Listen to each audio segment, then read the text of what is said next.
February मासर प्रथम सप्ताह जिबा परे भालेंटाइन सप्ताह आरंभ होई जाइछि। आउ भालेंटाइन डे को स्वतंत्र करिबा पई प्रेमी जुगल लागि पड़िछंती। तेबे आपण जानंती कि फेब्रुआरी 14 तारिख को काहीकि भालेंटाइन्स डे भाबे पालन करा जाय। एही दिन भालेंटाइन डे पालन करिबा पछरे रहिछि एमिति कहानी। प्रेम दिवसर कहानी रोमर सन्थ सेंट भालेंटाइन को उपरे रहिछि। 270 ख्रीष्टाब्दरे प्रेम विवाह को राजा क्लाउडियस विरोध करुथिले। प्रेम को प्रोत्साहित कले सैन्य बल दुर्बल होइजिबो बोली से विश्वास करुथिले। एमितिकी सैनिक मानक विवाह उपरे क्लाउडियस प्रतिबंधक लगाइथिले।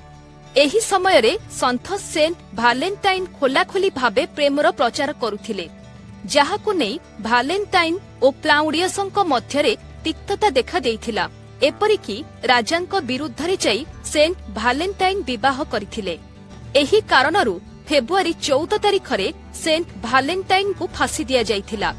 एहा परे एही दिन रोम समेत समग्र विश्वरे प्रेम दिवस एवं भालेंटाइन डे पालन करिबार चिंताधारा आरंभ हेला। रोमान फेस्टिवल रु भालेंटाइन डे आरंभ होइथिला। 496 ख्रीष्टाब्दरे विश्वरे प्रथम भालेंटाइन डे पालन करा जाइथिला। एहा परे पंचम शताब्दी रे पोप जेलासियस फेब्रुआरी 14 को सेंट भालेंटाइन डे घोषणा करिथिले। सेबेथारु प्रतिवर्ष फेब्रुआरी 14 तारिख को भालेंटाइन डे भाबे पालन करा जाउछि। फेब्रुआरी हेउछि प्रेम मास। प्रेमी जुगल माने वर्ष सारा एही मास को अपेक्षा करिथांती।